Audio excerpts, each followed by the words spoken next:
Mesdames et messieurs, bonjour. Quand on parle de la défaillance de la gouvernance, la tendance générale porte plus facilement le doigt accusateur sur les gouvernants. On avance que ceux qui dirigent sont responsables de tout. Bien que répandue, cette considération n'est pas vraie à 100% parce que les gouvernés, eux aussi, doivent s'activer pour donner de la chance au processus d'amélioration de la gouvernance. En démocratie, ne dit-on pas que le pouvoir appartient au peuple?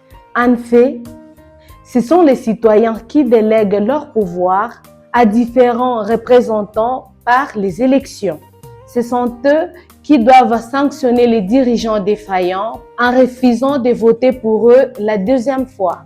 Les citoyens ont aussi un rôle fondamental à jouer dans la promotion de la bonne gouvernance. En parallèle, les autorités ont le devoir d'encadrer dans le respect des lois la participation citoyenne. Tout celui qui est à la tête d'un service doit se dire et je dois faire participer tous les collègues à la gestion du service et en amont à la gestion de la chose publique. Qui sont les acteurs qui peuvent accompagner les citoyens dans la démarche de l'amélioration de la bonne gouvernance? Il y a des structures, par exemple la société civile, par exemple la jeunesse, par exemple les femmes. Et même les médias comme vous pouvez, n'est-ce pas, aller vers l'autorité pour lui dire « Nous avons attendu ça, est-ce qu'il y a moyen de nous donner des explications ?» Il y a ce qu'on appelle aussi la participation même au budget des ETD. Là, l'autorité, avec le service, ne doit pas se mettre dans leur bureau pour élaborer ces budgets-là. Ils doivent appeler les assujettis pour qu'eux aussi contribuent, n'est-ce pas, à l'élaboration des budgets des entités ou des ETD.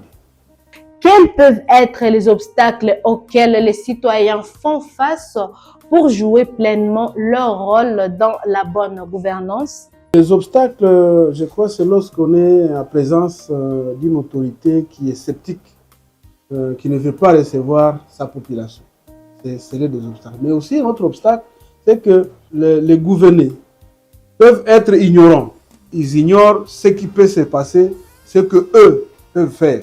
Cette ignorance est un obstacle, et parmi les obstacles de la bonne gouvernance. Donc, il est ici, n'est-ce pas, il y a ce que aussi je peux appeler la capacitation des autorités. Parce qu'une autorité qui n'est pas capacitée, qui ne connaît pas comment tenir, par exemple, un livre de caisse, qui ne connaît pas comment affecter les moyens qui sont entrés dans les trésors, il peut, n'est-ce pas, tomber dans la mauvaise gouvernance. Alors, si on les capacite, il peut, n'est-ce pas, bien travailler. Notre invité insiste sur le fait que la population doit se mettre à l'abri de toute manipulation politicienne en cherchant des informations fiables et ainsi agir avec l'indépendance d'esprit visant à promouvoir le bien commun. Et de conclure que la promotion de la bonne gouvernance signifie la lutte contre la corruption. C'est dire non au détournement des deniers publics.